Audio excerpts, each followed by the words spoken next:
how I manifested $500,000 in scholarships from my school. I'm so grateful that my young self, my young 14-year-old, 16-year-old self really worked hard to make it so that as now at 25, I was blessed with the scholarship for one of the best universities in the country, Georgetown University in DC.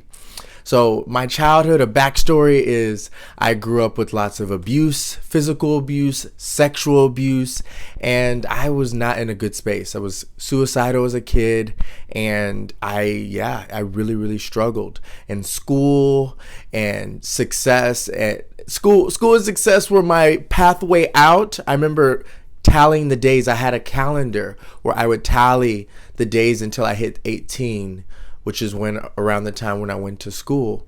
And that's what saved me. It pushed me. It made me focus on a goal, focus on improving. It helped me focus on God and a higher power. I was really connected to all right, my physical parents who birthed me were not healthy. They have addiction issues, mental health issues that they're unwilling to get help with or address. So, I'm going to rely on a guiding force, Heavenly Father, the universe, to support me. And the universe God has. And so in addition to having support from God, I also had to do the work, my part, which was studying, which was getting help. It was all right, well, for college apps, I grew up in a very low income, middle income school. It was mixed. And not many people went to schools like Georgetown or the top universities. So it was very everyone around me kind of settled for different life paths like their parents. So for example, people would get pregnant. So there were multiple pregnancies at my school. People would get minimum wage jobs, or they would go to trade schools or community college. That was sort of the height. There was little people going to a 4-year university, let alone a top tier university. So having this faith and belief at 16, 14 at the school, people would look at me who do you think you are? This doesn't happen normally, whatever, bro, whatever, sir.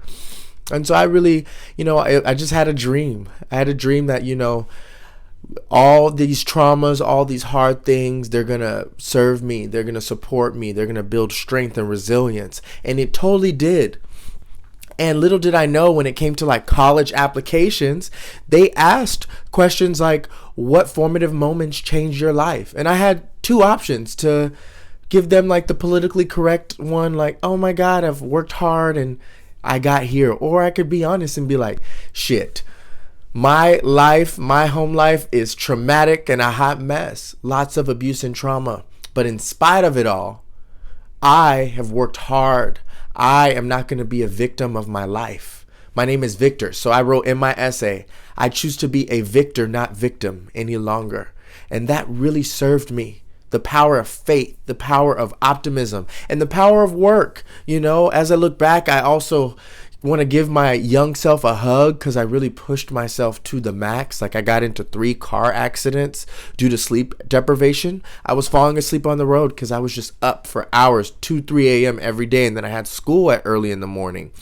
And it was mostly because my home environment was abusive. So I actually stayed at there was a local college called Claremont Colleges, and I would stay at their library till it closed, or I had my own car. I wanted to stay away from home as long as possible. And studying really gave me that safety. My parents let me stay out because they're oh, he's studying.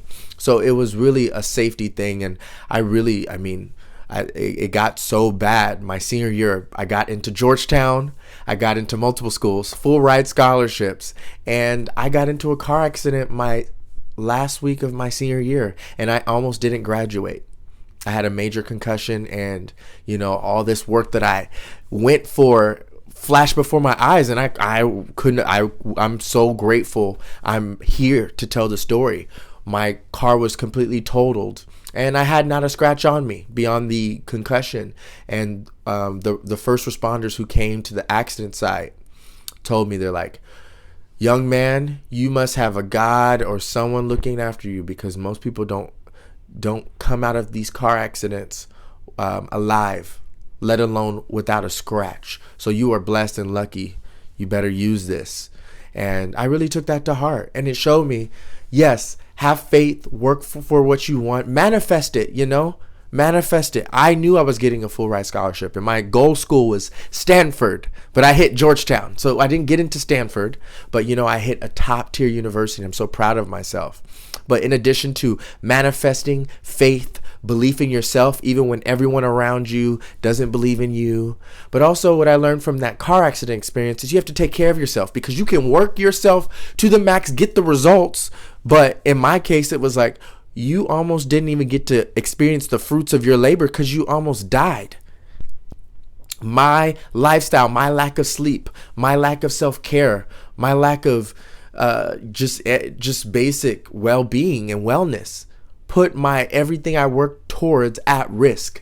So as I hope this story supports you to go after your dream, to manifest it, to really, and in addition to manifesting it, you write what you want, but then you go about the actions about doing it. You can't just be like, I want a full ride scholarship, and then like fail your classes or not do things, or just be like, oh, I'm just going to sleep in my bed and I'm just going to manifest it. No, I'm a big believer that manifesting plus action leads to results at the right time too. So like, especially with these things, like I got really lucky that like my schools chose me. There's a part that the universe plays, but we can do our part, which is working and also taking care of ourselves. And never let your goal never let your mental health come at the expense of your goal. Or you know what I mean, I think. But yeah, so I hope this inspires you. Take care of yourself. Believe. If people around you aren't believing in you, you get to believe in yourself. And I believe in you. So hold on to my belief in you until you learn to believe for yourself. But you matter. Your dreams matter. They came to you for a reason.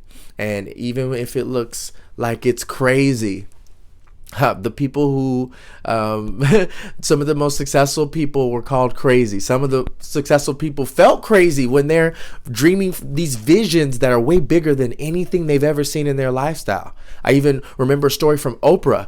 She like her grandmother, from my memory, was like this is slavery. She was working as a maid for a white family, and Oprah shares a story where she's like, my grandmother had the wish for me that Oprah would have a good white family who treated her well as she became a maid. But Oprah, deep down inside, even though all around her it was maids and being in slavery, being in control, she was like, I'm not gonna be a maid. I'm not gonna even learn how to line these clothes or learn how to clean. I have a vision bigger than myself. And we know Oprah. Look at what she's been able to accomplish and create. But it starts with the belief, and then it starts with work too. Oprah didn't just like, boom, billionaire. She really put that work in. She worked harder than everyone around her. And her hard work, her talents, and also the universe supporting her made it so that like she is not only has a life that she's thriving, but she's been able to inspire millions of people to live thriving, amazing lives, including myself. So take care of yourself and believe in yourself, period. Follow for more self-love, motivation, and relationship advice. I'm here to help you on your journey to live the life of your dreams and to attract the relationships of your dreams. So if you're interested, follow, like, and subscribe. And I'm going to keep doing these YouTube videos. This is part of my dream. I'm manifesting 1 million followers. And so we're at 84 right now. So we're going to keep going.